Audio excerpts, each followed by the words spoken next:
Bonjour à toutes, bonjour à tous. Ravi de vous retrouver à la une de l'actualité. Les journées portes ouvertes de l'IFDC ont démarré ce lundi 31 octobre à Cotonou. Ceci entre en ligne avec la commémoration de ses 20 années d'existence au Bénin.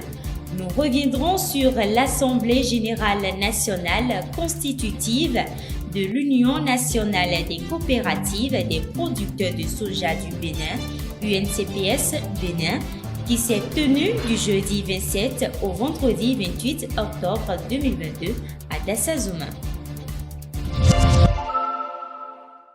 La semaine de l'ananas va se tenir les 4, 5 et 6 novembre 2022 à Alada. Plusieurs activités sont prévues dans ce cadre et visent à mettre en lumière l'ananas du Bénin et les acteurs qui contribuent au développement de cette filière. Nous y reviendrons. Cela fait 2 décennies que le Centre international pour le développement des engrais, IFDC, exécute son mandat mondial au Bénin. Pour commémorer ses 20 ans d'existence, des journées portes ouvertes ont été organisées, suivant la cérémonie d'ouverture avec Cédric Mbappé et Gaël Clédje. Cela fait 20 ans que le Centre international pour le développement des engrais IFDC intervient au Bénin. Pour célébrer cet anniversaire, des journées portes ouvertes sont organisées pour lever les rideaux sur les actions que mène l'IFDC depuis 20 ans. Plusieurs autorités ont été conviées au lancement officiel des activités. Il y a 20 ans, j'ai vu naître cette institution. Il y a 18 ans, j'ai contribué à ce qu'elle puisse s'installer. Le département dont j'ai la charge est le bénéficiaire institutionnel des interventions de IFDC au Bénin et à ce titre, nous nous sentons particulièrement honorés de prendre part à cet important événement. Je voudrais donc saisir l'opportunité pour féliciter IFDC Bénin pour l'organisation des présentes journées qui, j'en suis persuadé, permettront de mieux faire connaître les interventions au Bénin et la contribution de cette institution au développement de notre pays. Les journées portes ouvertes que nous organisons ont pour l'objectif de montrer à tous nos partenaires la contribution de l'IFDC au développement du Bénin dans le domaine agricole et les activités qui ont été réalisées pendant ces 20 dernières années à travers toutes les localités du pays. C'est aussi l'occasion de montrer et démontrer l'expertise de l'organisation et de magnifier les partenariats que notre institution a pu nouer avec les acteurs incontournables que vous êtes.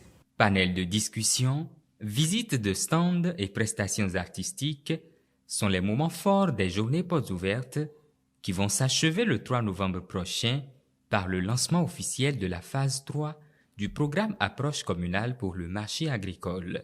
Au niveau de ACMA, on va jeudi aller à la 3e phase. Ce qui veut dire qu'il y a eu une première phase de réalisation qui ont été consolidées, disséminées à une échelle beaucoup plus large lors de la 2e phase et à une 3e phase.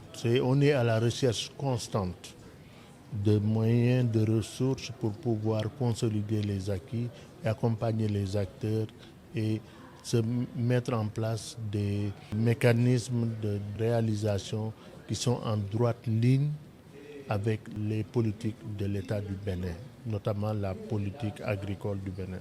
Ce n'est pas que le Bénin qui est concerné par cette célébration, mais toute l'Afrique, car l'IFDC embrasse plusieurs pays de l'Afrique. L'Union nationale des coopératives des producteurs de soja du Bénin, UNCPS Bénin, a tenu son assemblée générale nationale constitutive. Elle s'est déroulée du jeudi 27 au vendredi 28 octobre 2022 à Dassazoma. Le point avec Ruth Edo. Venus de toutes les communes productrices de soja au Bénin, les délégués des coopératives communales de producteurs de soja, CCPS, ont mis sur les fonds baptismaux l'Union nationale des coopératives des producteurs de soja du Bénin, UNCPS. Cette nouvelle fertière, née de la fusion de l'Union nationale des producteurs de soja du Bénin, UNPS, et de l'Association Bénin Soja, ABS, a reçu le soutien des autorités à divers niveaux.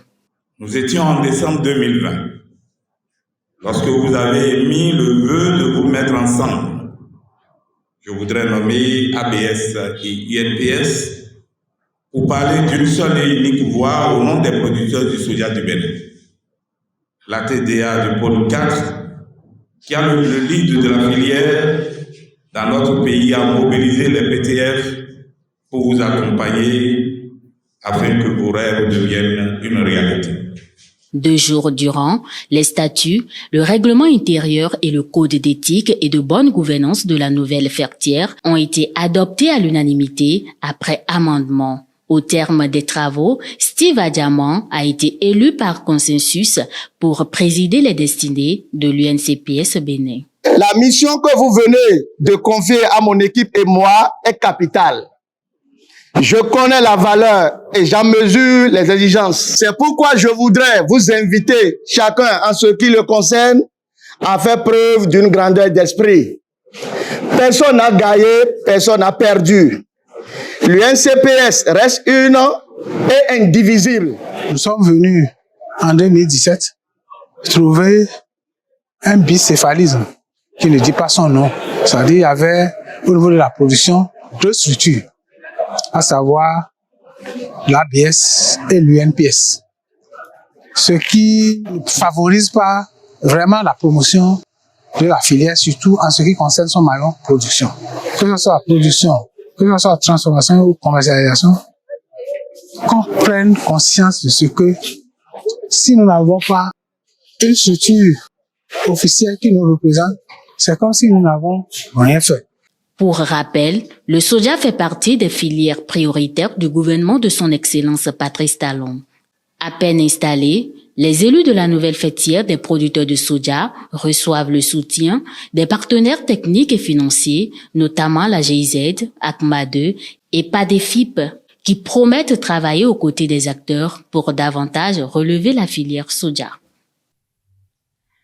Le mois du consommant local s'est achevé jeudi 24 octobre dernier, placé sous le thème consommation des produits locaux, un levier d'accroissement des investissements productifs, de développement et d'intégration régionale. Cette édition a eu assez d'impact. La ministre de l'Industrie et du Commerce, Shadia Alematou Assoumane, qui a mis fin aux activités avec les partenaires, n'a pas manqué de remercier tous les participants. L'oignon figure parmi les principales cultures maraîchères au Bénin. Jacques Balogun, président de la coopérative des jeunes maraîchers de Semekoji Kojimas, expose les quelques bienfaits de ce légume. L'oignon, c'est une culture de la famille des Liliacées qui quand même répond au système de rotation des cultures, c'est-à-dire qui favorise la neutralisation des maladies telles que les nématodes, les fontes de semis, si on peut le dire ainsi. Et ça régénère, je dirais, le sol.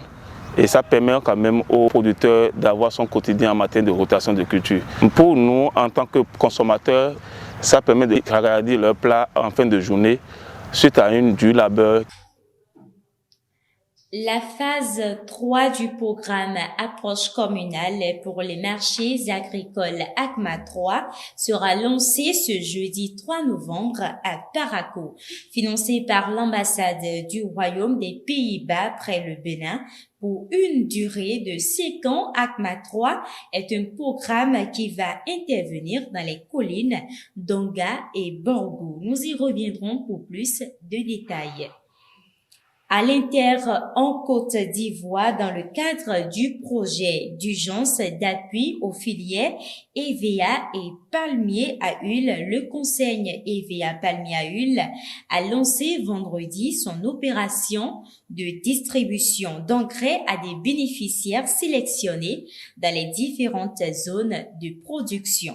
D'un coût global de 12 milliards de francs CFA, cette opération qui vise à revaloriser le revenu des producteurs s'inscrit dans le cadre de l'opérationnalisation de l'appui de l'État aux filières agricoles en difficulté du fait de la pandémie liée à la COVID-19. C'est ainsi que se referme cette édition. Pour plus d'infos, rendez-vous sur notre site internet et notre chaîne YouTube. À très bientôt sur Le Rural Bénin TV.